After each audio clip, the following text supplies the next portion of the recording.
Hey, hey, it's Ray Langley at your service, virtual entertainer and wolf girl extraordinaire. Welcome back to Alice's Adventures Through the Looking Glass.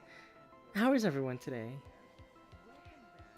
Welcome to Candace and Army. It's good to see you guys.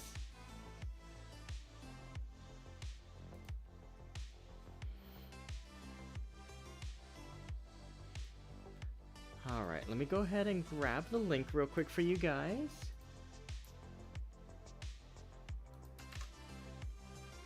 Today we're starting with chapter 5, so I've gone ahead and linked directly to it so that you guys can read along with me. Me tired.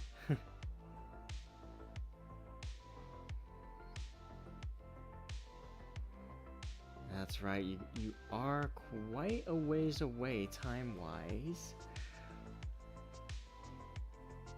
Need to finish some schoolwork later, but besides that I'm good. Been reading Batman. Oh! What's going on in the... are you reading a current run, or are you reading an older one? I know there's the absolute Batman going on lately.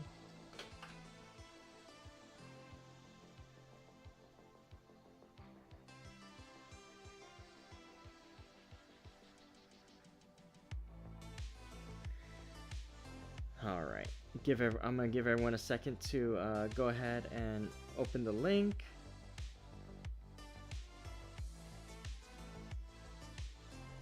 Old one by Grant Morrison from 2008. Oh, okay.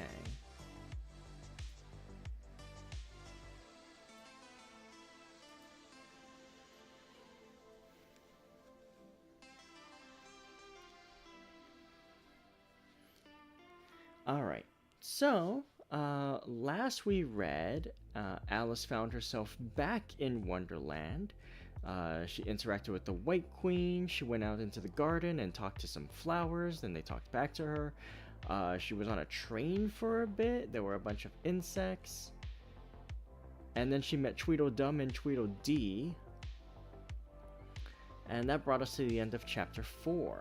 So, today we're starting with chapter 5, Wool and Water.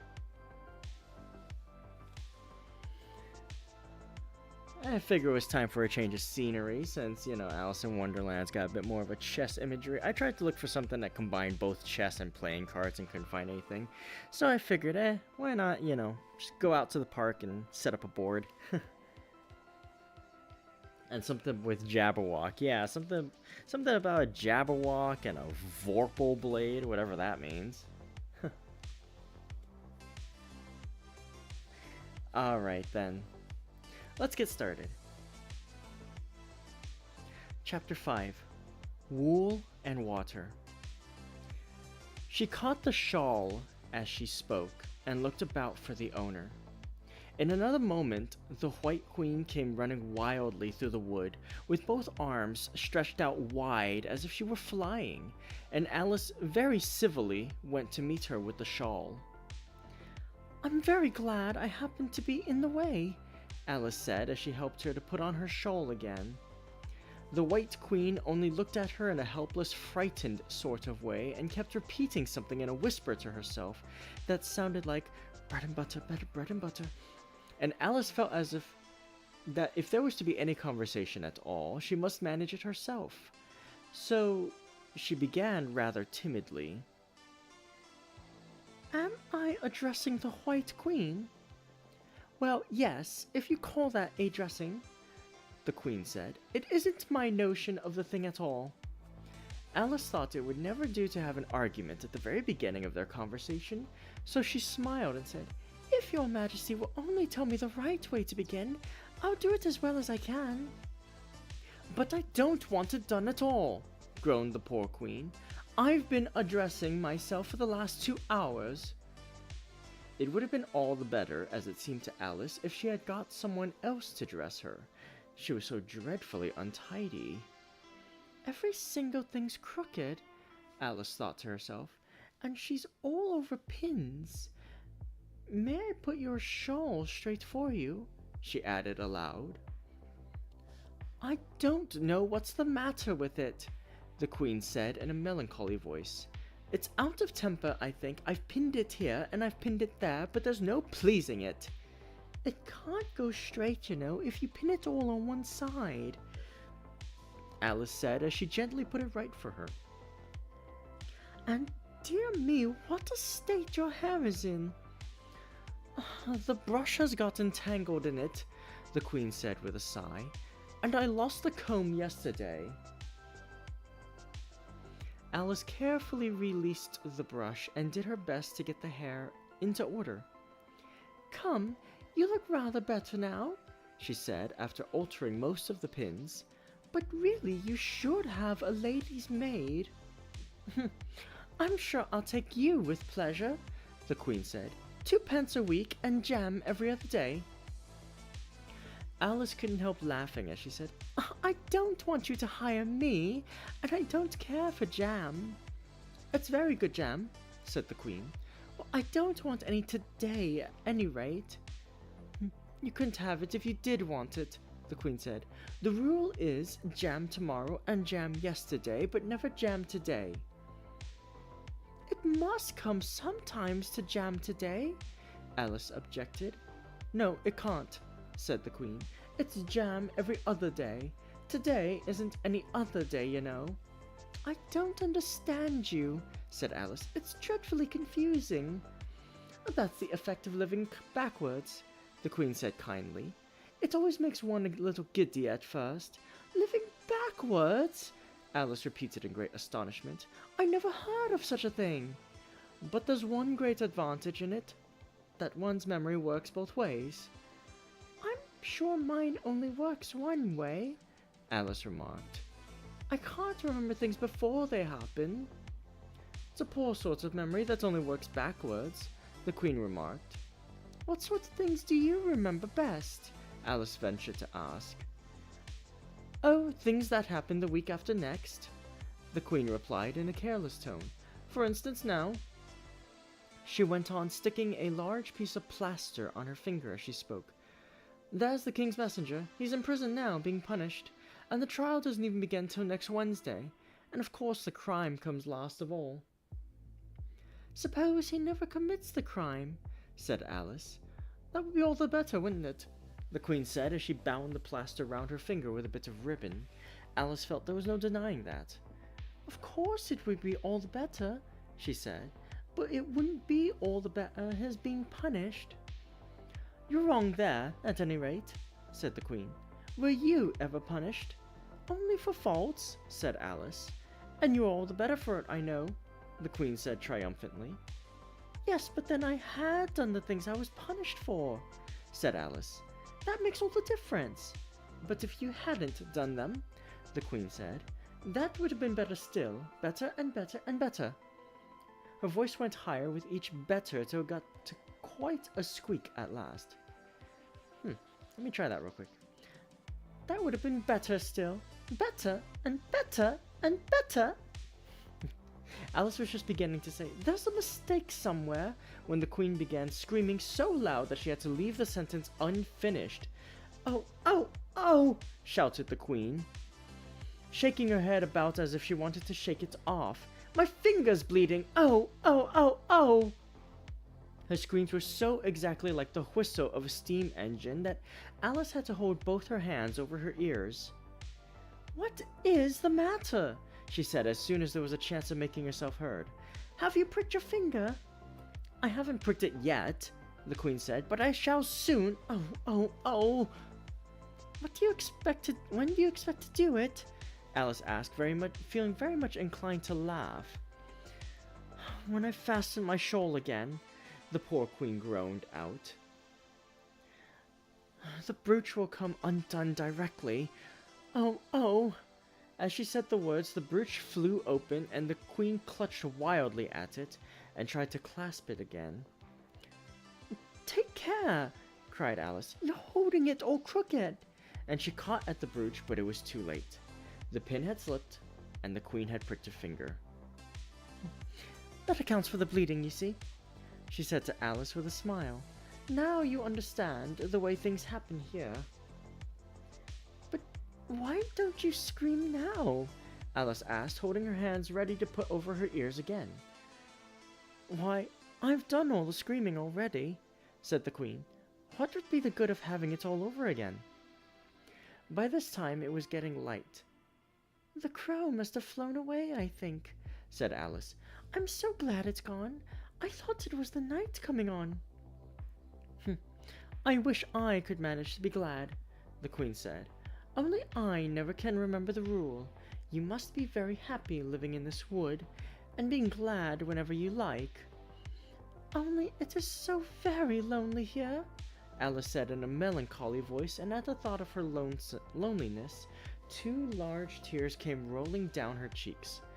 Oh, don't go on like that, cried the poor Queen, wringing her hands in despair. Consider what a great girl you are. Consider what a long way you've come today. Consider what o'clock it is.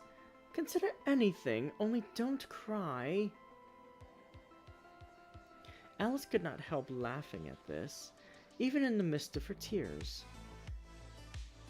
Can you keep from crying by considering things? She asked. That's the way it is done, the Queen said with great decision. Nobody can do 2 things at once. You know.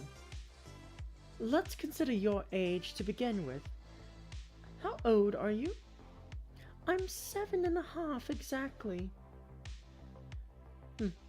You needn't say actually, the Queen remarked. I can believe it without that. Now I'll give you something to believe. I'm just 101, 5 months, and a day.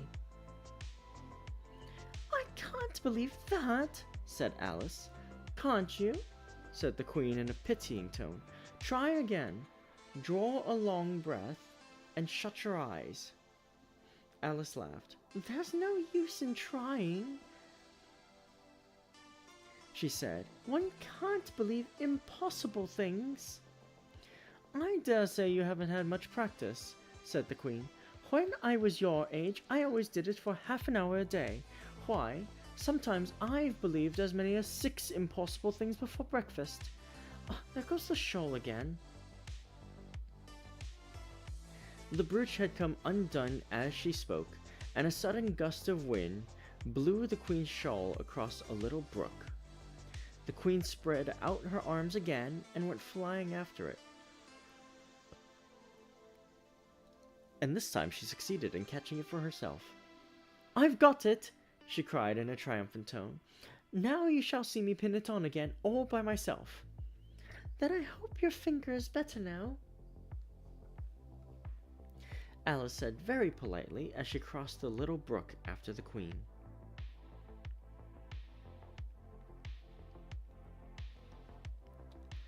Oh, much better, cried the Queen, her voice rising to a squeak as she went on. Much better, better, better, The last word ended in a long bleat, so like a sheep that Alice quite started. She looked at the Queen, who seemed to have suddenly wrapped herself up in wool. Alice rubbed her eyes and looked again. She couldn't make out what had happened at all. Was she in a shop? And was it really a sheep that was sitting on the other side of the counter? Rub as she could make nothing more of it. She was now in a little dark shop, leaning with her elbows on the counter, and opposite to her was an old sheep, sitting in an armchair knitting, and every now and then leaving off to look at her through a great pair of spectacles. What is it you want to buy? The sheep said at last, looking up for a moment from her knitting. I don't quite know yet, Alice said very gently. I should like to look all round me first, if I might. You may look in front of you and on both sides if you like, said the sheep. But you can't look all around you unless you've got eyes at the back of your head. But these, as it happened, Alice had not got. So she contented herself with turning round, looking at the shelves as she came to them. The shop seemed to be full of all manner of curious things, but the oddest part of it all was that whenever she looked hard at any shelf to make out exactly what it had on it, that particular shelf was always quite empty, though the others round it were crowded as full as they could hold.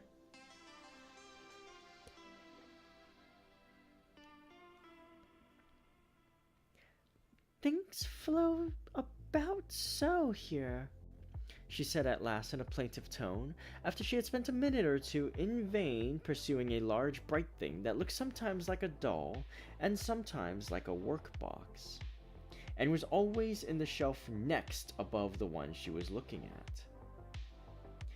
And this one is the most provoking of all. But I'll tell you what, she added as a sudden thought struck her. I'll follow it up to the very top shelf of all. It'll puzzle it to go through the ceiling, I expect. But even this plan failed. The thing went through the ceiling as quietly as possible, as if it were quite used to it.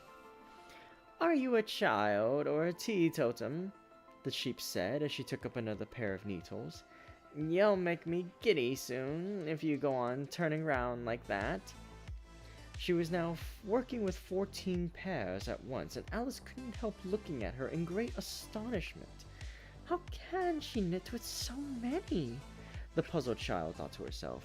She gets more and more like a porcupine every minute. Can you row? The sheep asked, handing her a pair of knitting needles as she spoke. Yes, a little, but not on land, and not with needles, Alice was beginning to say, when suddenly the needles turned into oars in her hands, and she found they were in a little boat, gliding along between banks, so there was nothing for it but to do her best. Feather, cried the sheep, as she took up another pair of needles. That didn't sound like a remark that needed any answer, so Alice said nothing but pulled away. There was something very queer about the water, she thought, as every now and then the oars got fast in it, and would hardly come out again. Feather! Feather! The sheep cried again, taking more needles. You'll be catching a crab directly. A dear little crab, thought Alice. I should like that. Didn't you hear me say feather? The sheep cried angrily, taking up quite a bunch of needles. Indeed I did, said Alice. You've said it very often and very loud.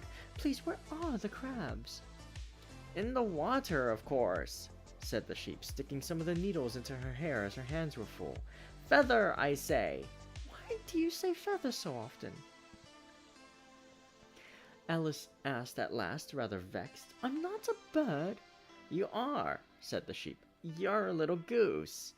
This offended Alice a little, so there was no more conversation for a minute or two, while the boat glided gently sometimes among beds of weeds, which made the oars stick fast in the water worse than ever, and sometimes under trees, but always with the same tall river banks frowning over their heads. Oh, please, there are some scented rushes, Alice cried in a sudden transport of delight. There really are, and such beauties. You needn't say please to me about them, the sheep said, without looking up from her knitting. I didn't put 'em there, and I'm not going to take 'em away. No, but I meant, please may we wait and pick some? Alice pleaded, if you don't mind stopping the boat for a minute. How am I to stop it? Said the sheep. If you leave off rowing, it'll stop of itself. So the boat was left to drift down the stream as it would, till it glided gently in among the waving rushes. And then the little sleeves were carefully rolled up, and the little arms were plunged in elbow deep to get the rushes of a good long way down, before breaking them off. And for a while, Alice forgot all about the sheep and the knitting as she bent over the side of the boat, with just the ends of her tangled hair dipping into the water, while with bright, eager eyes she caught at one bunch after another of the darling scented rushes. I only hope the boat won't topple over, she said to herself. Oh, what a lovely one! Only I couldn't quite reach it.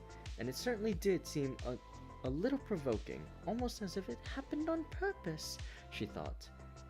That though she managed to pick plenty of beautiful rushes as the boat glided by, there was always a more lovely one that she couldn't reach. The prettiest ones are always further, she said at last, with a sigh at the obstinacy of the rushes in growing so far off, as with flushed cheeks and dripping hair and hands, she scrambled back into her place and began to arrange her newfound treasures. What mattered it to her just then that the rushes had begun to fade and to lose all their scent and beauty from the very moment that she picked them? Even real scented rushes, last only a very little while, and these, being dream rushes, melted away almost like snow as they lay in heaps at her feet. But Alice hardly noticed this. There were so many other curious things to think about. They hadn't gone much farther before the blade of one of the oars got fast in the water and wouldn't come out again, so Alice explained it afterwards, and the consequence was that the handle of it caught her under the chin, and in spite of a series of little shrieks of "Oh, oh, oh!" from poor Alice, it swept her straight off the seat and down among the heap of rushes. However, she wasn't hurt, and was soon up again. The sheep went on with her knitting all the while, just as if nothing had happened. "That was a nice crab you caught," she remarked, as Alice got back into her place, very much relieved to find herself still in the boat. "Was it? I didn't see it," said Alice, peeping cautiously over the side of the boat into the dark water. "I wish it hadn't let go. I should so like to see a little crab to take home with me." But the sheep only laughed scornfully and went on with her knitting. "Are there any crabs here? Are there many crabs here?" said Alice. "Crabs and all sorts of things," said the sheep. "Plenty of choice, only make up your mind. Now what do you want to buy?" "To buy?" Alice echoed in a tone that was half astonished and half frightened, for the oars and the boat and the river had vanished all in a moment, and she was back again in the little dark shop. "I should like to buy an egg, please," she said timidly. "How do you sell them?" 5 pence farthing for 1 2-pence of 2, the sheep replied. "Then 2 are cheaper than 1, Alice said in a surprised tone, taking out her purse. "Only you must eat them both if you buy 2, said the sheep. "Then I'll have 1, please," said Alice as she put the money down on the counter, for she thought to herself, "They mightn't be at all nice, The sheep took the money and put it away in a box. Then she said, "I never put things into people's hands. That would never do.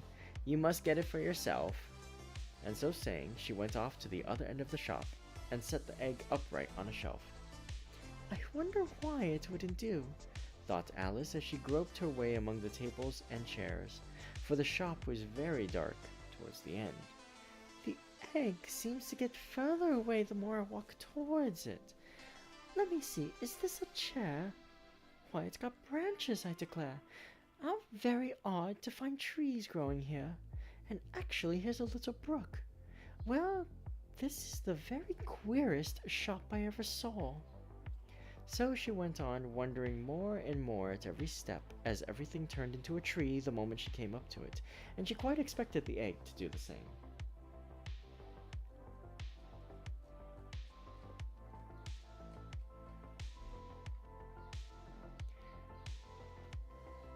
End of chapter 5. Chapter 6. Humpty Dumpty. However, the egg only got larger and larger and more human. When she had come within a few yards of it, she saw that it had eyes and a nose and mouth, and when she had come close to it, she saw clearly that it was Humpty Dumpty himself. It can't be anybody else, she said to herself. I'm as certain of it as if his name were written all over his face. It might have been written 100 times, easily, on that enormous face. Humpty Dumpty was sitting with his legs crossed, like a Turk, on the top of a high wall, such a narrow one that Alice quite wondered how he could keep his balance, and as his eyes were steadily fixed in the opposite direction and he didn't take the least notice of her, she thought he must be a stuffed figure after all. And how exactly like an egg he is, she said aloud, standing with her hands ready to catch him, for she was every moment expecting him to fall. It's very provoking, Humpty Dumpty said after a long silence, looking away from Alice as he spoke. To be called an egg. Very. I said you looked like an egg, sir, Alice gently explained. And some eggs are very pretty, you know, she added, hoping to turn her remark into a sort of compliment. Some people, said Humpty Dumpty, looking away from her as usual, have no more sense than a baby. Alice didn't know what to say to this. It wasn't at all like conversation, she thought, as he'd never said anything to her. In fact, his last remark was evidently addressed to a tree. So she stood and softly repeated to herself, Humpty Dumpty sat on a wall. Humpty Dumpty had a great fall. All the king's horses and all the king's men couldn't put Humpty Dumpty in his place again. That last line is much too long for the poetry, she added almost out loud, forgetting that Humpty Dumpty would hear her. Don't stand there chattering to yourself like that, Humpty Dumpty said, looking at her for the first time. But tell me your name and your business. My name is Alice, but it's a stupid enough name, Humpty Dumpty interrupted impatiently. What does it mean? Must a name mean something? Alice asked doubtfully. Of course it must, Humpty Dumpty said with a short laugh. My name means the shape I am, and a good handsome shape it is too. With a name like yours, you might be any shape, almost. Why do you sit out there all alone? Said Alice, not wishing to begin an argument. Why, because there's nobody with me, cried Humpty Dumpty. Did you think I didn't know the answer to that? Ask another. Don't you think you'd be safer down on the ground?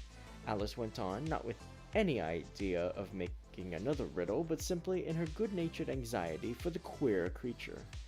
That wall is so very narrow.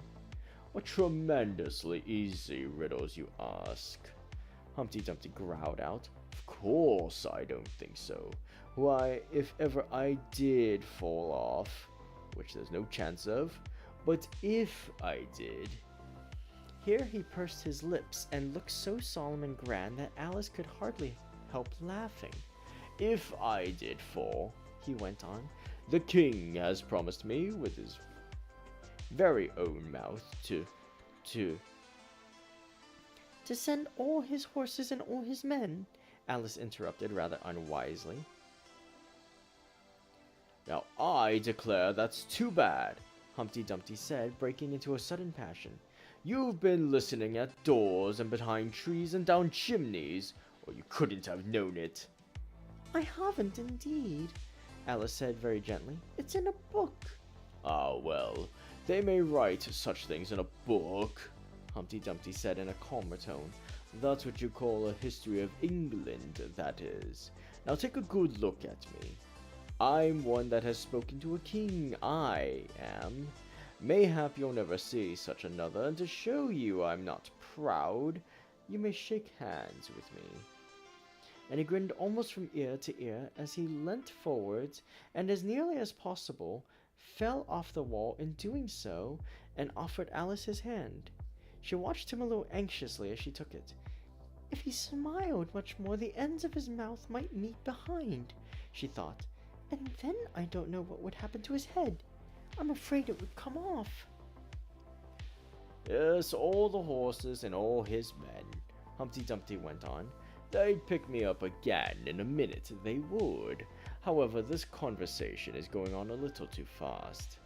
Let's go back to the last remark but one. I'm afraid I can't quite remember it, Alice said very politely. In that case, we start fresh, said Humpty Dumpty, and it's my turn to choose a subject. He talks about it just as if it was a game, thought Alice. So, here's a question for you. How old did you say you were?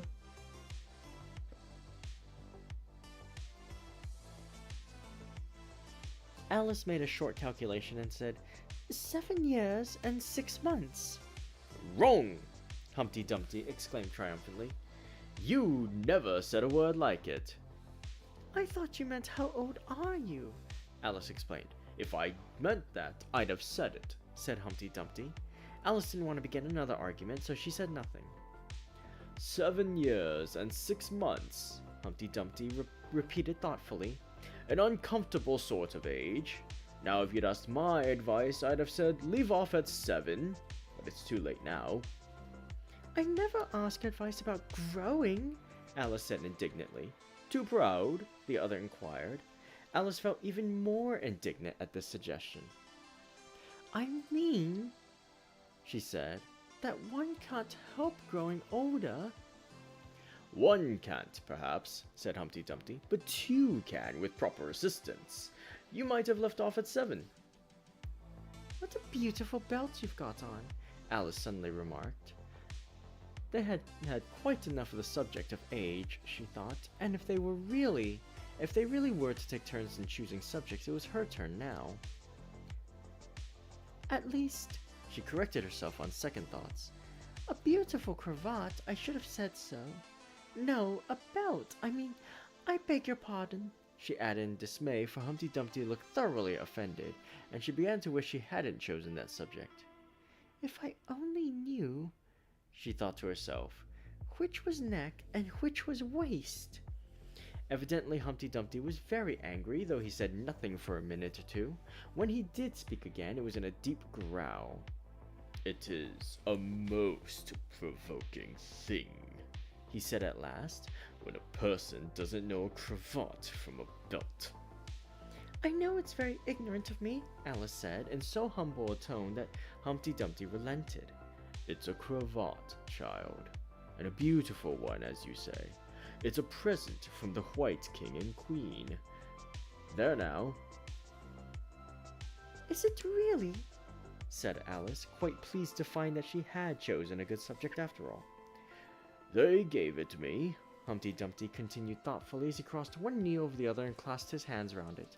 They gave it me for an unbirthday present.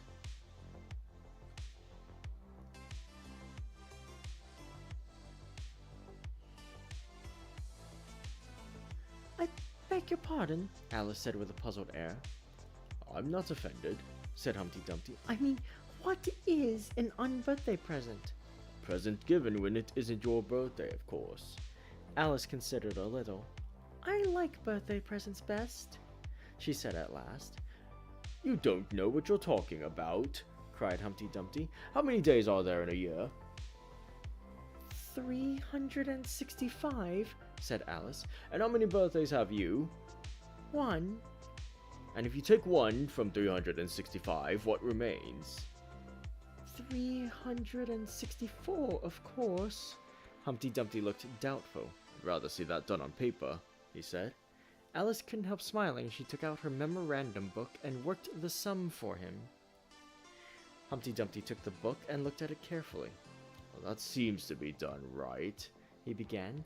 You're holding it upside down, Alice interrupted. To be sure I was, Humpty Dumpty said gaily as she turned it round for him. I thought it looked a little queer. As I was saying, that seems to be done right, though I haven't time to look it over thoroughly just now, and that shows that there are 364 days when you might get unbirthday presents. Certainly, said Alice. And only 1 for birthday presents, you know. There's glory for you. I don't know what you mean by glory, Alice said. Humpty Dumpty smiled contemptuously. Of Of course you don't, till I tell you. I meant there's a nice knockdown argument for you. But glory doesn't mean a nice knockdown argument, Alice objected. When I use a word, Humpty Dumpty said in a rather scornful tone, it means just what I choose it to mean, neither more nor less. The question is, said Alice, whether you can make words mean so many different things. The question is, said Humpty Dumpty, which is to be master? That's all. Alice was too much puzzled to say anything, so after a minute, Humpty Dumpty began again. They've a temper, some of them, particularly verbs. They're the proudest. Adjectives you can do anything with, but not verbs. However, I can manage the whole lot of them. Impenetrability. That's what I say. Would you tell me, please, said Alice, what that means? Now you talk like a reasonable child, said Humpty Dumpty, looking very much pleased. I meant by impenetrability that we've had enough of that subject, and it would be just as well if you'd mention what you mean to do next, as I suppose you don't mean to stop here all the rest of your life. That's a great deal to make one word mean, Alice said in a thoughtful voice. When I make a word do a lot of work like that, said Humpty Dumpty, I always pay it extra. Oh, said Alice. She was too much puzzled to make any other remark. You should see him come round me of a Saturday night, Humpty Dumpty went on, wagging his head gravely from side to side. For to get their wages, you know. Alice didn't venture to ask what he paid them with, and so you see I can't tell you. You seem very clever at explaining words, sir, said Alice. Would you kindly tell me the meaning of the poem called Jabberwocky? Let's hear it, said Humpty Dumpty. I can explain all the poems that were ever invented, and a good many that haven't been invented just yet. This sounded very hopeful, so Alice repeated the first verse. 'Twas brillig, and the slithy toves did gyre and gimble in the wabe, all mimsy with borogroves, and the mome wraths outgrabe.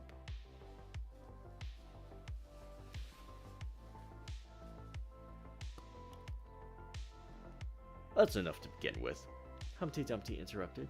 There are plenty of hard words. Brillig means 4 o'clock in the afternoon, the time when you begin broiling things for dinner. That'll do very well, said Alice. And slithy? Well, slithy means lithe and slimy. Lithe is the same as active. You see, it's like a portmanteau. There are 2 meanings packed up into one word. I see it now, Alice remarked thoughtfully. And what are toves? Well, toves are something like badgers, they're something like lizards, and they're something like corkscrews. They must be very curious-looking creatures. They are that, said Humpty Dumpty. Also, they make their nests under sundials. Also, they live on cheese.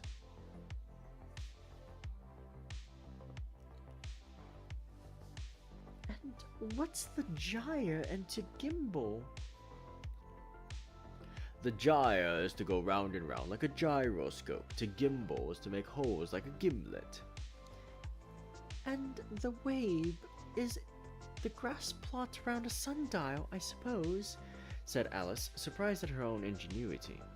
Of course it is. It's called wabe, you know, because it goes a long way before it and a long way behind it.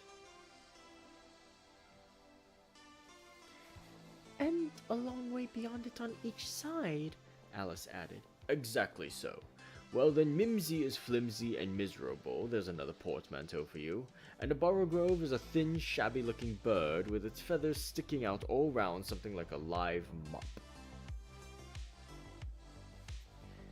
And then mome wraths? said Alice. I'm afraid I'm giving you a great deal of trouble.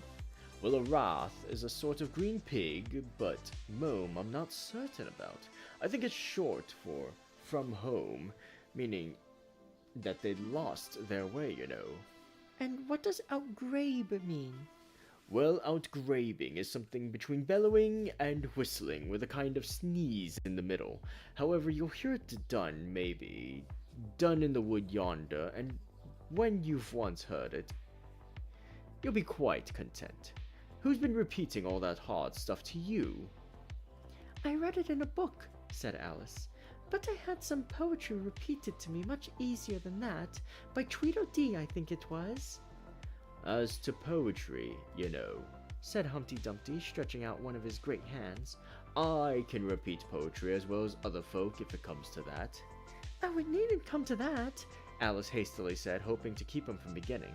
The piece I'm going to repeat, he went on without noticing her remark, was written entirely for your amusement.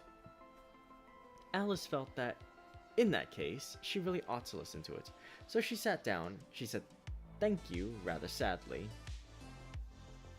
In winter, when the fields are white, I sing this song for your delight. Only I don't sing it, he added as an explanation. I see you don't, said Alice. If you can see whether I'm singing or not, you have sharper eyes than most. Humpty Dumpty remarked severely. Alice was silent. In spring, when words are getting green, I'll try and tell you what I mean. Thank you very much, said Alice. In summer, when the days are long, perhaps you'll understand this song. In autumn, when the leaves are brown, take pen and ink and write it down. I will if I can remember it so long, said Alice. You needn't go on making remarks like that, Humpty Dumpty said. They're not sensible, and they put me out.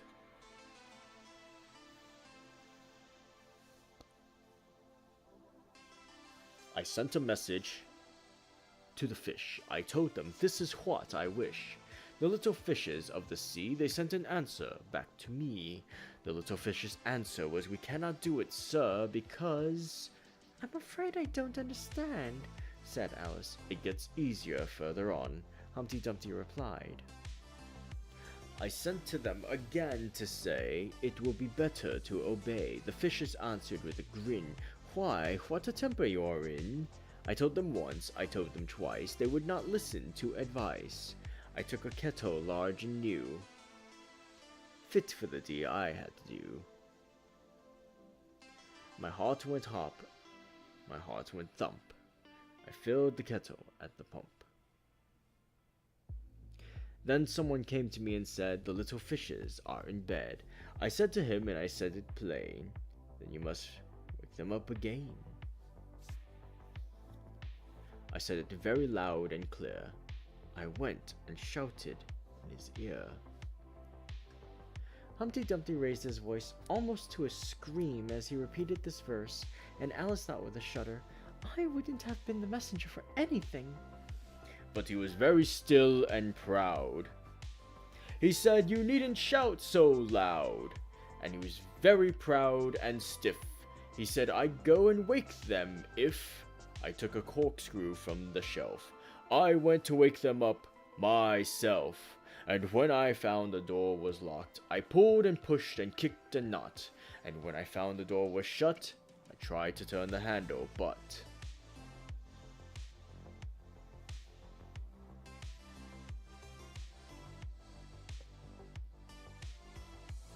There was a long pause. Is that all?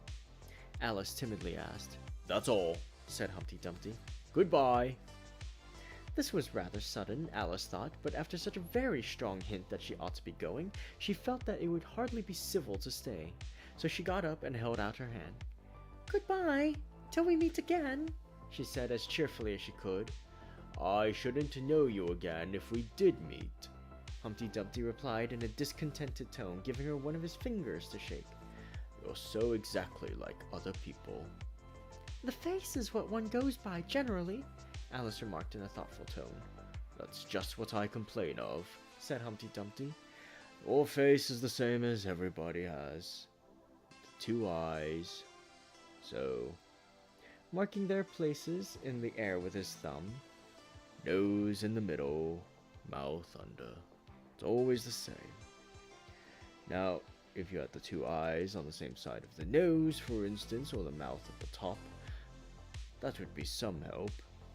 It wouldn't look nice, Alice objected, but Humpty Dumpty only shut his eyes and said, Wait until you've tried. Alice waited a minute to see if he would speak again, but as he never opened his eyes or took any further notice of her, she said, Goodbye, once more, and getting no answer to this, she quietly walked away. But she couldn't help saying to herself as she went, Of all the unsatisfactory... She repeated this aloud, as it was a great comfort to have such a long word to say. Of all the unsatisfactory people I ever met... She never finished the sentence, for at this moment a heavy crash shook the forest from end to end. End of chapter 6. Gaily and queer in the same sentence. Okay, I'm gonna take a quick break for some water. We're halfway through today's chapters, so I'm gonna get some water and I will be right back.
Okay, and we're back.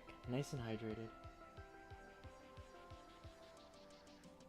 Hope you guys took the opportunity to get some water for yourselves as well, or snack. We have 2 more chapters. Okay, so Chapter 7. The Lion and the Unicorn. So we've ended on a loud crash, and here's what comes next. The next moment, soldiers came running through the wood, at first in 2s and 3s, then 10 or 20 together, and at last in such crowds that they seemed to fill the whole forest. Alice got behind a tree for fear of being run over and watched them go by. She thought that in all her life she had never seen soldiers so uncertain on their feet. They were always tripping over something or other, and whenever one went down, several more always fell over him, so that the ground was soon covered with little heaps of men. Then came the horses. Having 4 feet, these managed rather better than the foot soldiers, but even they stumbled now and then. And it seemed to be a regular rule that whenever a horse stumbled, the rider fell off instantly. The confusion got worse every moment, and Alice was very glad to get out of the wood into an open place, where she found the White King seated on the ground, busily writing in his memorandum book. "I've sent them all!" the king cried in a tone of delight on seeing Alice. "Did you happen to meet any soldiers, my dear, as you came through the wood?" "Yes, I did," said Alice. "Several thousand, I should think." 4,207. That's the exact number, the king said, referring to his book. I couldn't send all the horses, you know, because 2 of them are wanted in the game. And I haven't sent the 2 messengers either. They're both gone to the town. Just look along the road and tell me if you can see either of them." "I see nobody on the road," said Alice. "I only wish I had such eyes," the king remarked in a frightful tone, "to be able to see nobody. And at that distance too, why, it's as much as I can do to see real people by this light." All this was lost on Alice, who was still looking intently along the road, shading her eyes with one hand. "I see somebody now," she exclaimed at last. "But he's coming along very slowly, and what curious attitudes he goes into." For the messenger kept skipping up and down and wriggling like an eel as he came along, with his great hands spread out like fans on each side. "Not at all," said the king. "He's an Anglo-Saxon messenger, and those are Anglo-Saxon attitudes. He only does them when he's happy. His name is Heya." He pronounced it so as to rhyme with mayor.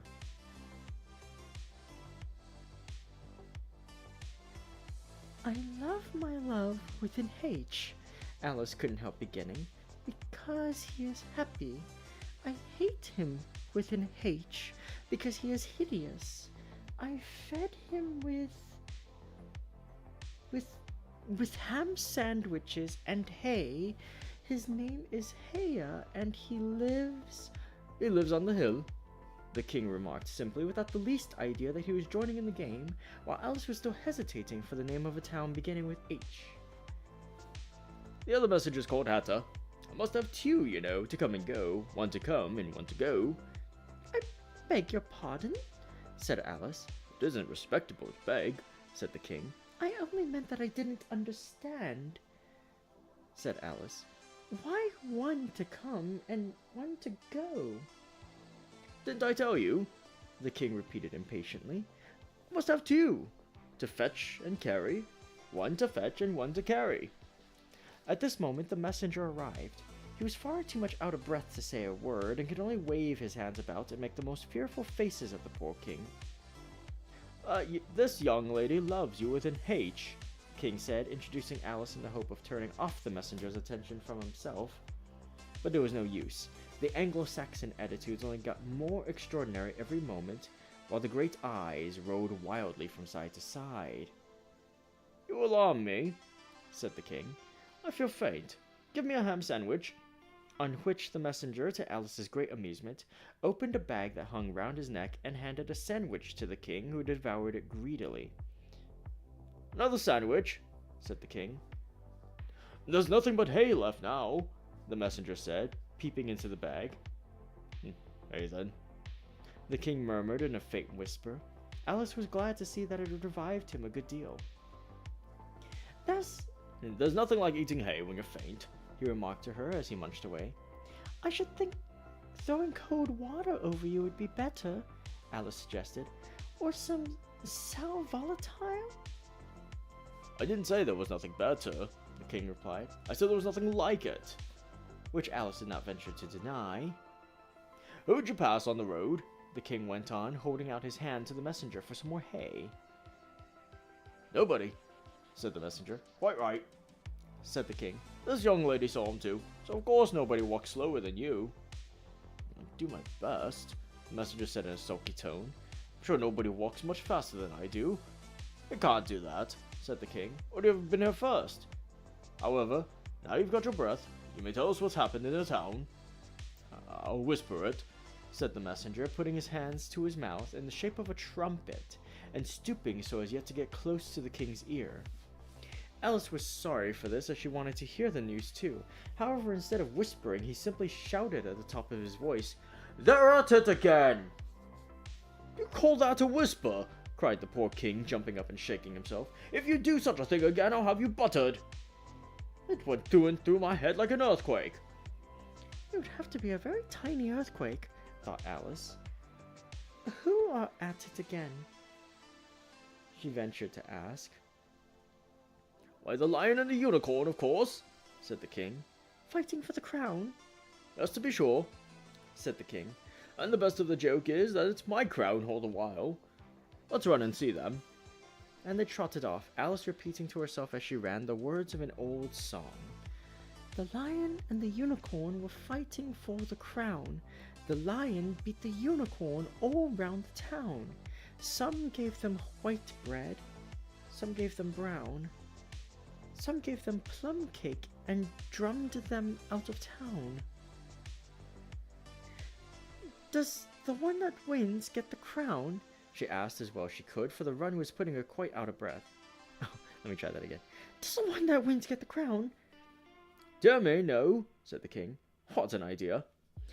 Would you be good enough, Alice panted out after running a little further, to stop a minute just to get one's breath again? "I'm good enough," the king said, "only I'm not strong enough. See, a minute goes by so fearfully quick. Might as well try to stop a bandersnatch." Alice had no more breath for talking, so they trotted on in silence till they came in sight of a great crowd, in the middle of which the lion and unicorn were fighting. They were in such a cloud of dust that at first Alice could not make out which was which, but she soon managed to distinguish the unicorn by his horns. They placed themselves close to where Hatta, the other messenger, was standing watching the fight, with a cup of tea in one hand and a piece of bread and butter in the other. "He's only just out of prison. He hadn't finished his tea when he was sent in," Haya whispered to Alice. "and they only gave him oyster shells in there. So you see, he's very hungry and thirsty. How are you, dear child?" he went on, putting his arm affectionately round Hatta's neck. Hatta looked round and nodded and went on with his bread and butter. "Were you happy in prison, dear child?" said Haya. Hatta looked round once more, and this time a tear or two trickled down his cheek, but not a word would he say. "Speak, can't you?" Haya cried impatiently, but Hatta only munched away and drank some more tea. "Speak, won't you?" cried the king. "How are they getting on with the fight?" Hatta made a desperate effort and swallowed a large piece of bread and butter. "Getting on very well," he said in a choking voice. "Each of them has been down about 87 times. "Then I suppose they'll soon bring the white bread and the brown," Alice ventured to remark. "It's waiting for him now," said Hatta. This is a bit of his I'm eating." There was a pause in the fight just then, and the lion and unicorn sat down, panting, while the king called out, 10 minutes allowed for refreshments." Haya and Hatta set to work at once, carrying rough trays of white and brown bread. Alice took a piece to taste, but it was very dry. "I don't think they'll fight any more today," the king said to Hatta. "Go and order the drums to begin." And Hatta went bounding away like a grasshopper. For a minute or two, Alice stood silent, watching him. Suddenly, she brightened up. "Look, look!" she cried, pointing eagerly. "There's the white queen running across the country. She came flying out of the wood over yonder. How fast those queens can run!" "There's some enemy after her, no doubt," the king said, without even looking round. "That wood's full of them." "But aren't you going to run and help her?" Alice asked, very much surprised at his taking it so quietly. No use," said the king. "She runs so fearfully quick. Might as well try to catch a bandersnatch. But I'll make a memorandum about her if you like. She's a dear good creature," he repeated softly to himself as he opened his memorandum book. "You spell creature with a double E." At this moment, the unicorn sauntered by them with his hands in his pockets. "I had the best of it this time," he said to the king, just glancing at him as he passed. A little, the king replied rather nervously. You shouldn't have run him through with your horn, you know. I didn't hurt him, the unicorn said carelessly, and he was going on when his eye happened to fall upon Alice. He turned round rather instantly and stood for some time looking at her with an air of the deepest disgust. What is this? He said at last. Oh, this is a child, Haya replied eagerly, coming in front of Alice to introduce her, and spreading out both his hands towards her in an Anglo-Saxon attitude. We only found it today. It's as large as life and twice as natural. I always thought they were fabulous monsters, said the unicorn. Is it alive? I can't talk, said Haya solemnly. The unicorn looked dreamily at Alice and said, Talk, child. Alice could not help her lips curling up into a smile. She began. Do you know, I always thought unicorns were fabulous monsters too. I never saw one alive before. Well, now that we have seen each other, said the unicorn, if you'll believe in me, I'll believe in you. Is that a bargain? Yes, if you like, said Alice. Come, fetch out the plum cake, old man. The unicorn went on, turning from her to the king. None of your brown bread for me. Certainly, certainly, the king muttered and beckoned to Haya. Open the bag, he whispered. Quick, not that one, that's full of hay. Haya took a large cake out of the bag and gave it to Alice to hold while he got out a dish and carving knife. How they all came out of it, Alice couldn't guess. It was just like a conjuring trick, she thought. The lion had joined them while this was going on. He looked very tired and sleepy, and his eyes were half shut. What's this? He said, blinking lazily at Alice and speaking in a deep, hollow tone that sounded like the tolling of a great bell. What is it? What is it now? The unicorn cried eagerly. You'll never guess. I couldn't. The lion looked at Alice wearily. Are you animal, vegetable, or mineral? He said, yawning at every other word. It's a fabulous monster, the unicorn cried out before Alice could reply. Then hand round the plum cake, monster, the lion said, lying down and putting his chin on his paws. And sit down, both of you. To the king and the unicorn. Fair play with the cake, you know. The king was evidently very uncomfortable at having to sit down between the two great creatures, but there was no other place for him. What a fight we might have for the crown now, the unicorn said, looking slyly up at the crown, which the poor king was nearly shaking off his head. He trembled so much. I should win easily, said the lion. I'm not so sure of that, said the unicorn. Why, I beat you all round the town, you chicken, the lion replied angrily, half getting up as he spoke.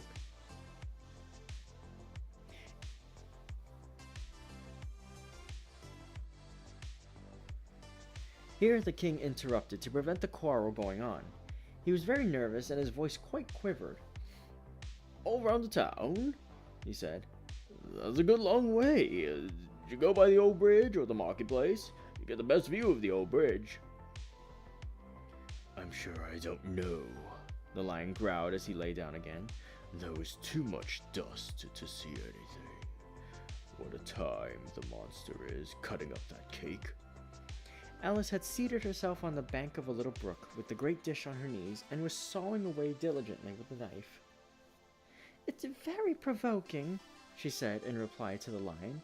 She was getting quite used to being called the monster. I've cut several slices already, but they always join on again. You don't know how I manage looking glass cakes, the unicorn remarked. Hand it round first and cut it afterwards. This sounded nonsense, but Alice very obediently got up and carried the dish round, and the cake divided itself into 3 pieces as she did so. Now cut it up, said the lion as she returned to her place with the empty dish. I say, this isn't fair, cried the unicorn as Alice sat with the knife in her hand, very much puzzled how to begin. The monster has given the lion twice as much as me. She's kept none for herself anyhow, said the lion. Do you like plum cake, monster? But before Alice could answer him, the drums began. Where the noise came from, she couldn't make out. The air seemed full of it, and it rang through and through her head till she felt quite deafened. She started on her feet and sprang across the little brook in her terror, and had just time to see the lion and unicorn rise to their feet, with angry looks at being interrupted in their feast, before she dropped to her knees and put her hands over her ears, vainly trying to shut out the dreadful uproar. "If that doesn't drum them out of town," she thought to herself, "nothing ever will."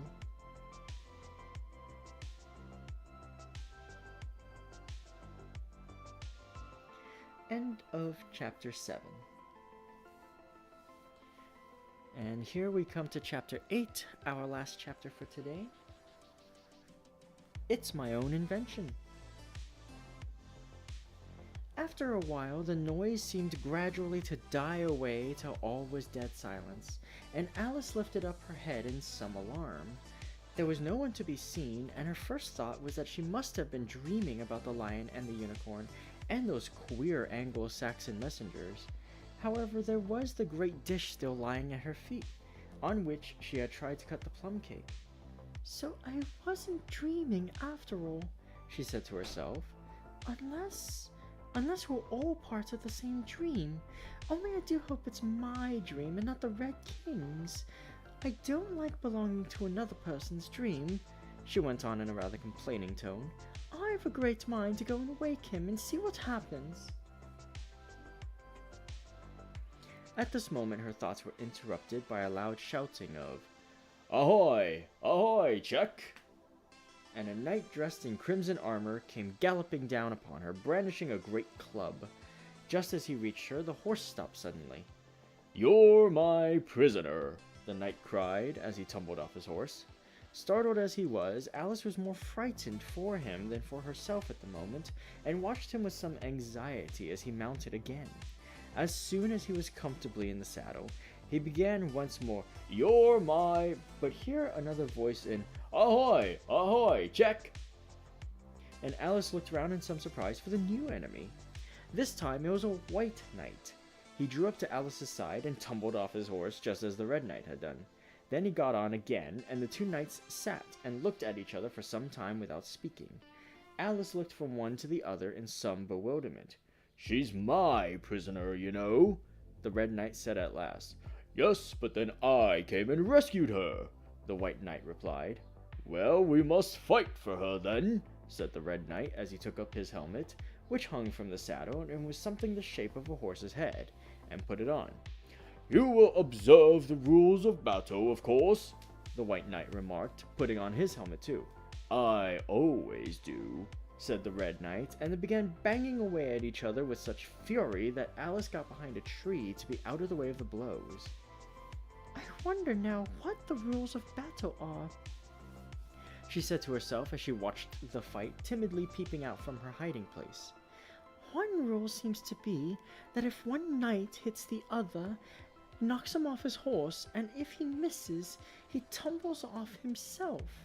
And another rule seems to be that they hold their clubs with their arms, as if they would Punch and Judy. What a noise they make when they tumble, just like a whole set of fire irons falling into the fender. And how quiet the horses are. They let them get on and off them just as if they were tables." Another rule of battle that Alice had not noticed seemed to be that they always fell on their heads, and the battle ended with their both falling off in this way, side by side. When they got up again, they shook hands, and then the red knight mounted and galloped off. "It was a glorious victory, wasn't it?" said the white knight as he came up panting. "I don't know," Alice said doubtfully. "I don't want to be anybody's prisoner. I want to be a queen." "So you will, when you've crossed the next brook,"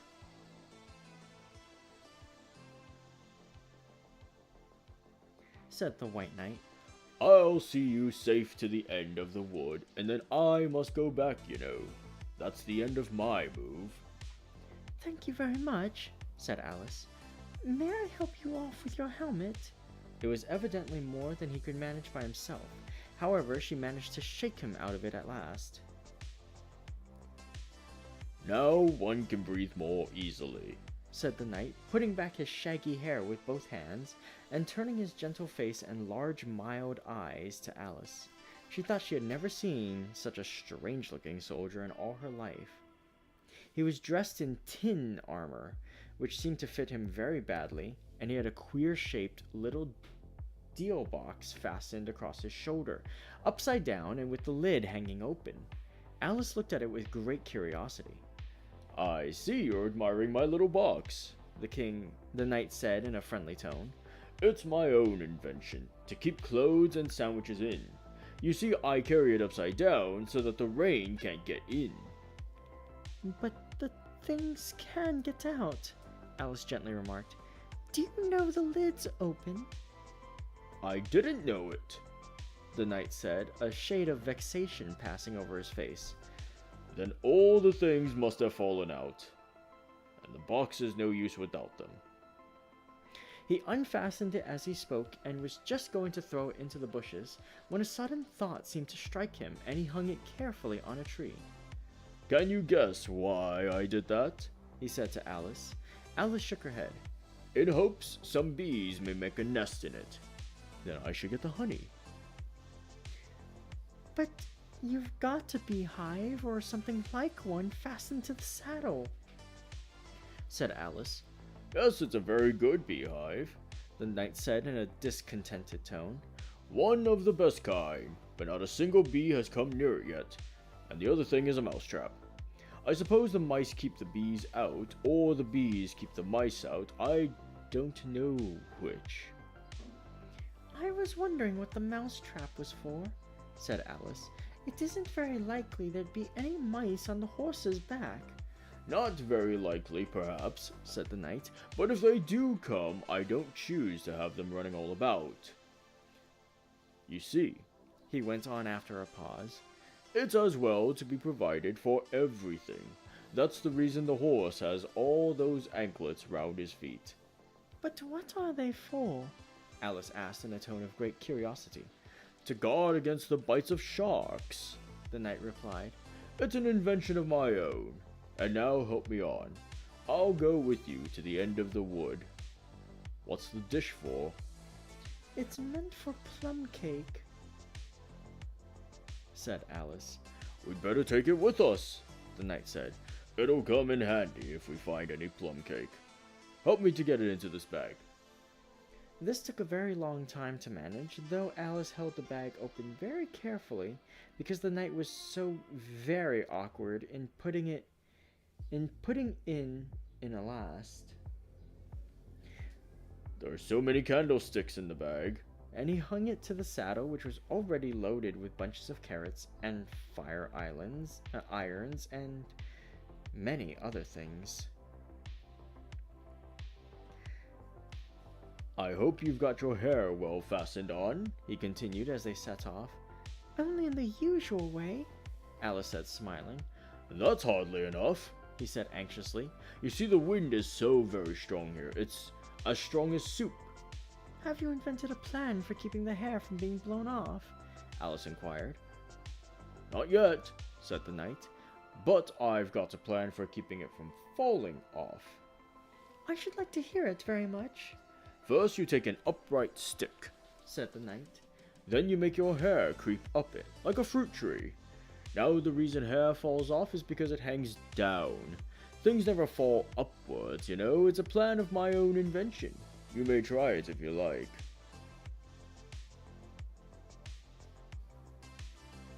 It didn't sound a comfortable plan, Alice thought, and for a few minutes she walked on in silence, puzzling over the idea and every now and then stopping to help the poor knight, who certainly was not a good rider. Whenever the horse stopped,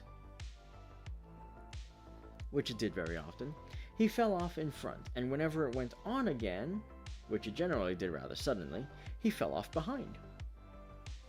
Otherwise, he kept on pretty well, except that he had a habit of now and then falling off sideways. And as he generally did this on the side on which Alice was walking, she soon found that it was the best plan not to walk quite close to the horse.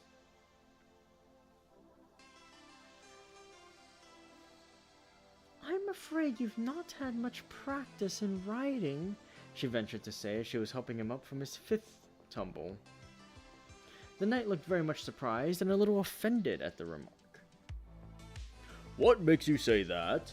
He asked as he scrambled back into the saddle, keeping hold of Alice's hair with one hand to save himself from falling over on the other side. Because people don't fall off quite so often when they've had much practice. I've had plenty of practice, the knight said very gravely. Plenty of practice. Alice could think of nothing better to say than, "Indeed?" But she said it as heartily as she could. They went on a little way in silence after this, the knight with his eyes shut muttering to himself, and Alice watching anxiously for the next tumble.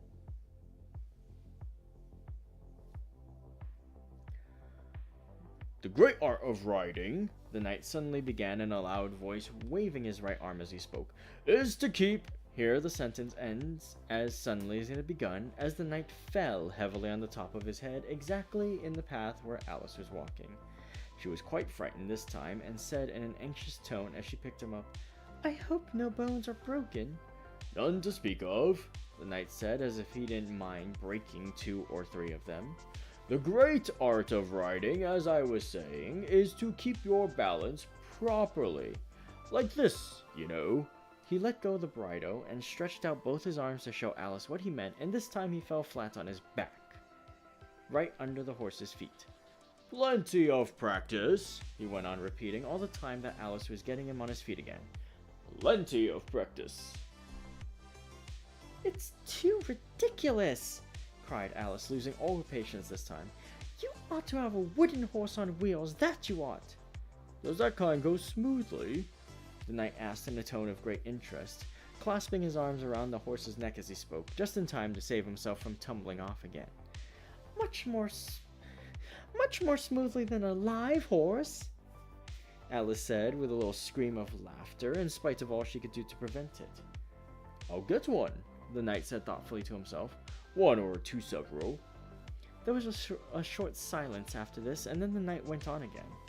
"I'm a great hand at inventing things. Now, I dare say you noticed that last time you picked me up that I was looking rather thoughtful." "You were a little grave," said Alice. "Well, just then I was inventing a new way of getting over a gate. Would you like to hear it?" "Very much indeed," Alice said politely.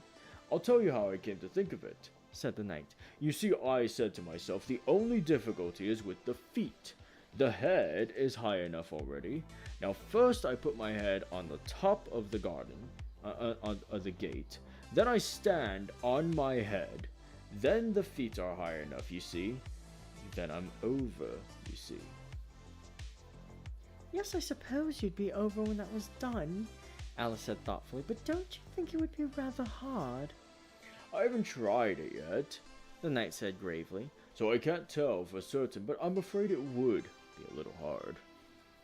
He looked so vexed at the idea that Alice changed the subject hastily. "What a curious helmet you've got," she said cheerfully. "Is that your invention too?" The knight looked down proudly at his helmet, which hung from the saddle. "Yes," he said, "but I've invented a better one than that. Like a sugar loaf. When I used to wear it, if I fell off the horse, it always touched the ground directly. So I had a very little way to fall, you see. But there was the danger of falling into it. To be sure, this happened to me once, and the worst of it was, before I could get out again, the other white knight came and put it on. He thought it was his own helmet." The knight looked so solemn about it that Alice did not dare to laugh.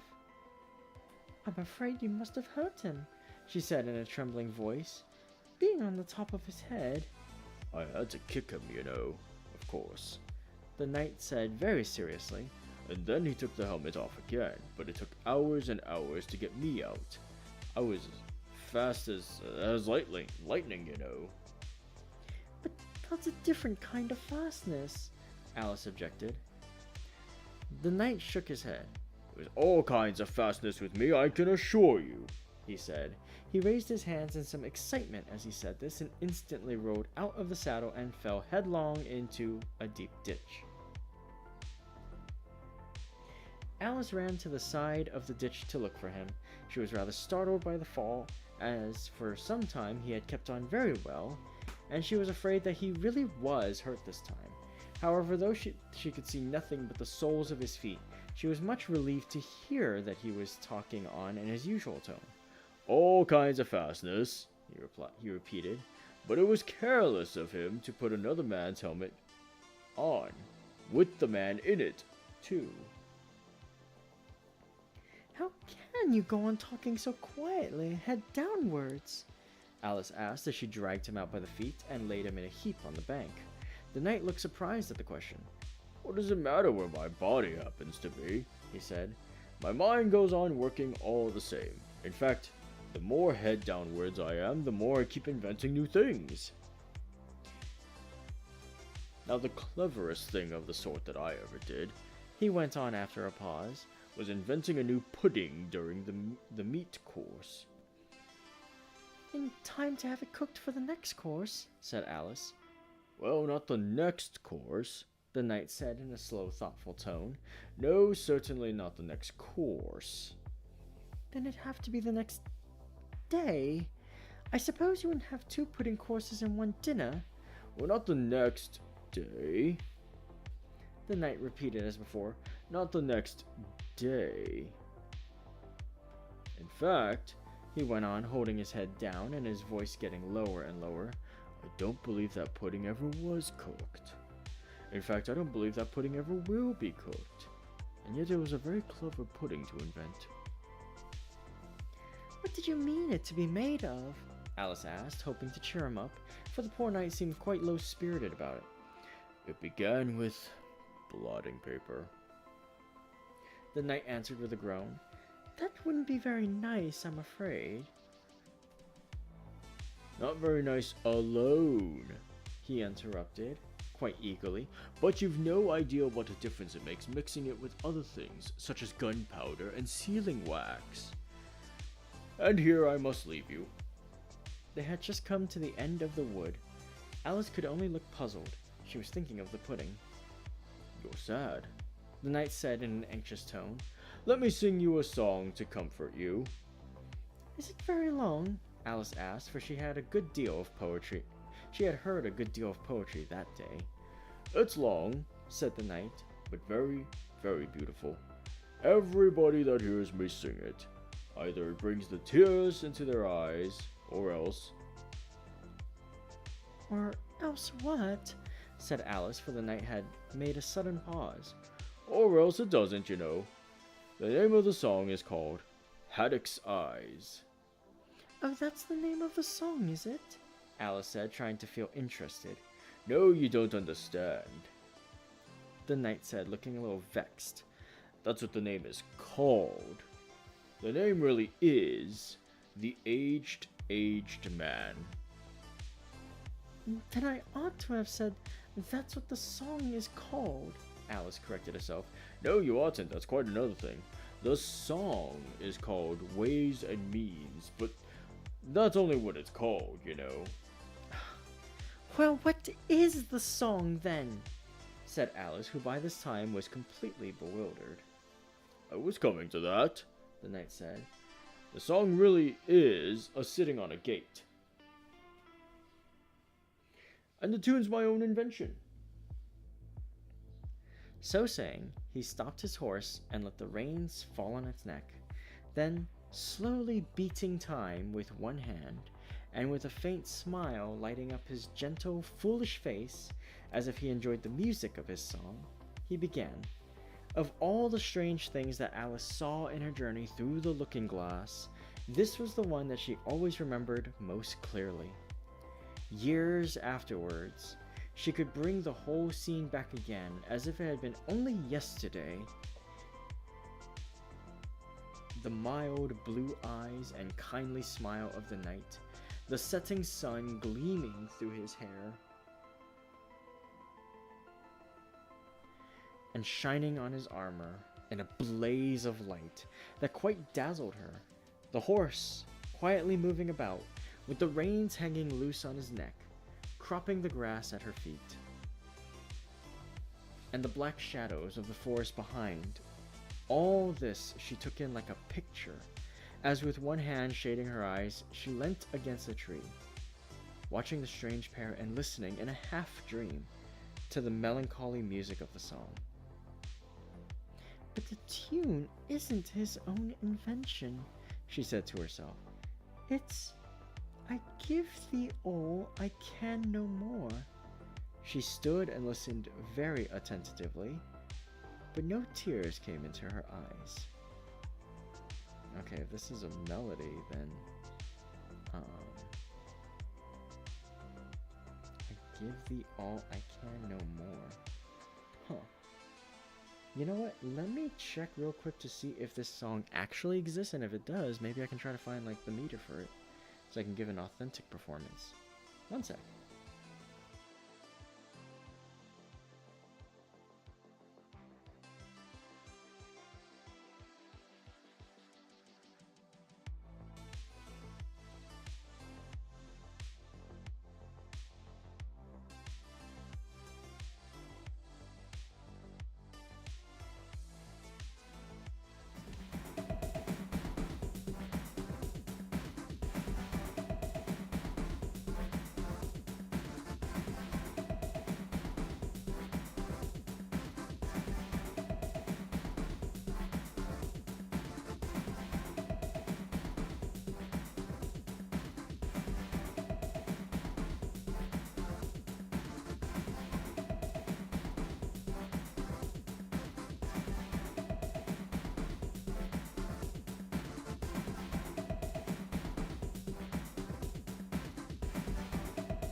Okay, so it is an actual song. It is titled My Heart and My Lute, um, which is an actual song.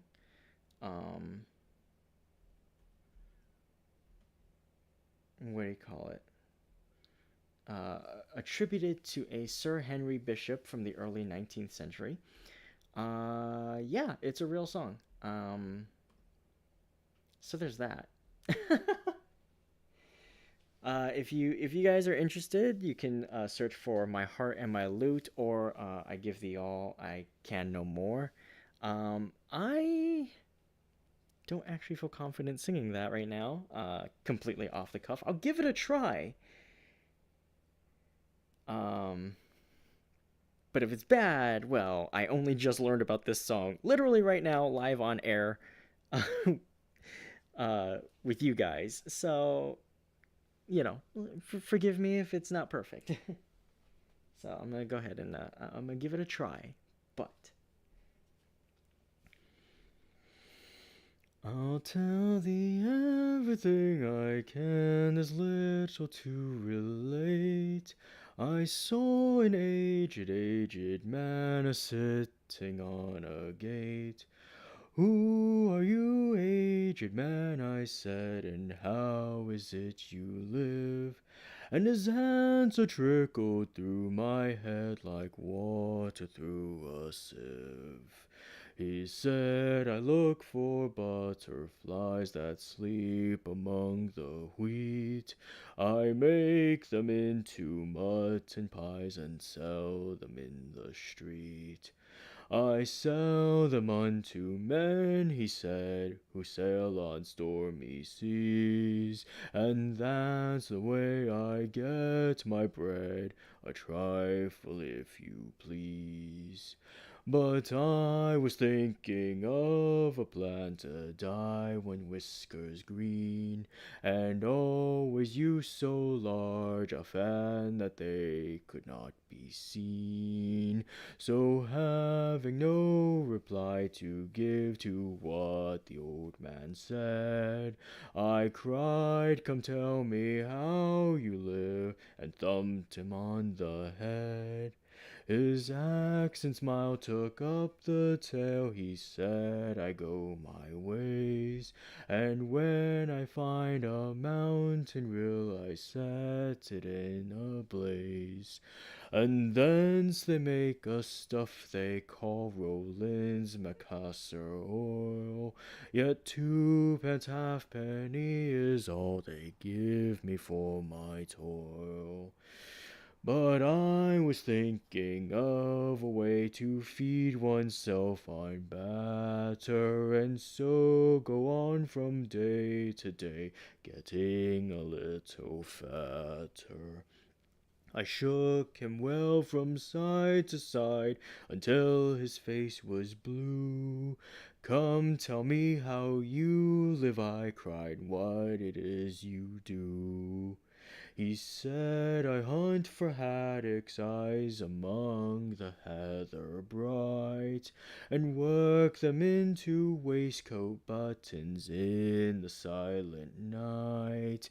And these I do not sell for gold or coin of silvery shine, but for a copper halfpenny, and that will purchase 9. I sometimes dig for buttered rolls, or set lime twigs for crabs. I sometimes search the grassy knolls for wheels of handsome calves. And that's the way, he gave a wink, by which I get my wealth.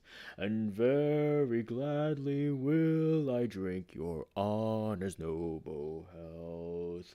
I heard him then, for I had just completed my design to keep the man I bridge from rust by boiling it in wine. I thanked him much for telling me the way he got his wealth, but chiefly for his wish that he might drink my noble health. And now, if e'er by chance I put my fingers into glue, or madly squeeze a right-hand foot into a left-hand shoe, or if I drop upon my toe a very heavy weight, I weep, for it reminds me so of that old man I used to know, whose look was mild, whose speech was slow, whose hair was whiter than the snow, whose face was very like a crow, with eyes like cinders all aglow, who seemed distracted with his woe, who rocked his body to and fro, and muttered mumblingly and low, as if his mouth were full of dough, who snorted like a buffalo that summer evening long ago, a sitting on a gate. As the knight sang the last words of the ballad, he gathered up the reins and turned his horse's head along the road by which they had come. "You've only a few yards to go," he said, "down the hill and over that little brook, and then you'll be a queen. But you'll stay and see me off first," he added as Alice turned with an eager look in the direction to which he pointed. "I shan't be long. You'll wait and wave your handkerchief when I get to that turn in the road. I think it'll encourage me, you see." "Of course I'll wait," said Alice, "and thank you very much for coming so far, and for the song. I liked it very much." "I hope so," the knight said doubtfully, "but you didn't cry so much as I thought you would." So they shook hands, and then the knight rode slowly into the forest. "It won't take long to see him off, I expect," Alice said to herself as she stood watching him. "There he goes, right on his head as usual. However, he gets on again pretty easily. That comes of having so many things hung round the horse." So she went on talking to herself as she watched the horse walking leisurely along the road, and the knight tumbling off, first on one side and then on the other. After the fourth or fifth tumble, he reached the turn, and then she waved her handkerchief to him, and waited till he was out of sight. "I hope it encouraged him," she said as she turned to run down the hill. "And now for the last brook, and to be a queen! How grand it sounds!" A very few steps brought her to the edge of the brook. "The 8th square at last!" she cried as she bounded across, and threw herself down to rest on a lawn as soft as moss, with little flower beds dotted about it here and there. "Oh, how glad I am to get here! And what is this on my head?" she exclaimed in a tone of dismay as she put her hands up to something very heavy and fitted tight all round her head. "But how can it have got there without my knowing it?" she said to herself as she lifted it off and set it on her lap to make out what it could possibly be. It was a golden crown.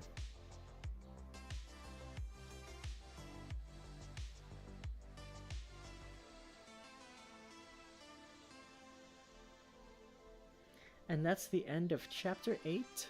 And yeah, that's the end of today's section for Through the Looking Glass. Hope you guys enjoyed that and the rather impromptu performance. I did not realize there would be a song today, so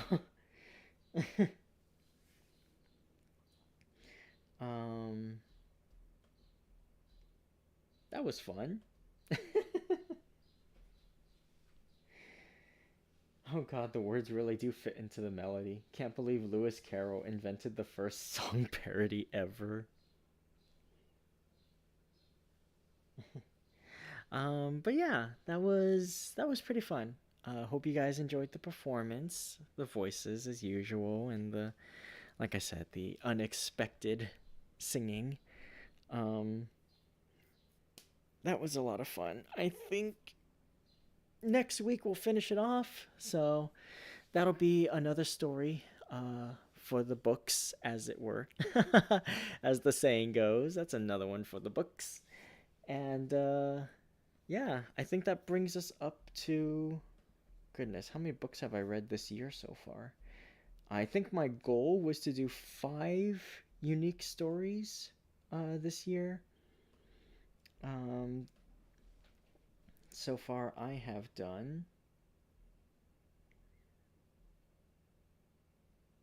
how many have I done so far? Let me take a quick look. I have done Maltese Falcon, Study in Scarlet, Alice in Wonderland, and now Through the Looking Glass. So that would actually bring me up to 4 if I want to count the original Alice in Wonderland, or if I want to lump this into it for to make it 3. Not bad so far for it only being May. um, so that's pretty fun. Yeah, thank you so much for being here today, my wonderful Rainiacs and Langsters. Thank you for listening to my performance. I will be back on Wednesday at 6 p.m. Pacific time, where I will be playing more Ace Attorney Justice for All. We are working our way through Farewell My Turnabout, the final case of that game. And there's currently some debate as to whether or not I will be taking a hiatus after from Ace Attorney. I don't think I will. I actually enjoy voice performing that too much to just give it up. I will try to find a way to reconcile this want with time availability, but we'll figure it out.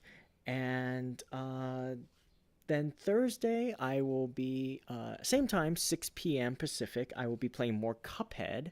I started playing that last week, if you guys didn't see, and it has been a lot of fun. I love being challenged. I love challenging games. I love fun combat mechanics.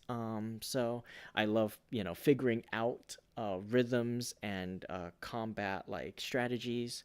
That's why I'm a fighting game player. But yeah, so I'm looking forward to doing that. I may also do a gorilla stream this week, and if I do, that will be Friday morning. There's a game that I have been looking forward to very much that will be reaching early access tomorrow. I just need to figure out if I have the time and how much they're asking for the early access price. But if all goes according to my wishes, I will be streaming that as a gorilla for you. Not really a gorilla because I'm already forecasting it, but it's not on the schedule because I don't know if I'm doing it. So I guess it's a gorilla if I end up doing it. I'm rambling. um,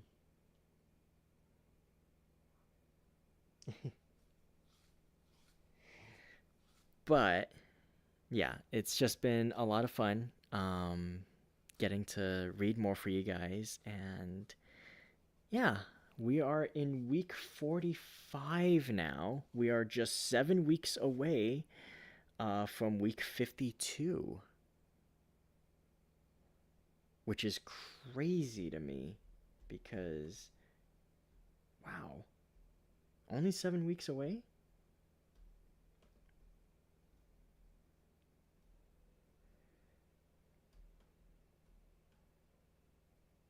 I can't believe it. We're already in May. Yeah, 7 weeks away. That's, yeah. Wow. I gotta figure out something I want to do for that. um. Anyway, again, rambling a little. I am gonna go. I actually haven't had breakfast yet, which I know is gonna drive some people up the wall, but to be fair, I scheduled this stream for pretty much right after I woke up. I'm not usually a breakfast person until like a few hours after I've woken up. So now I'm finally getting proper hungry. So I'm going to go fix that. And until I see you next time, my beautiful Rainiacs and Langsters, please do the same. Make sure you eat well, stay hydrated, and get lots of good rest.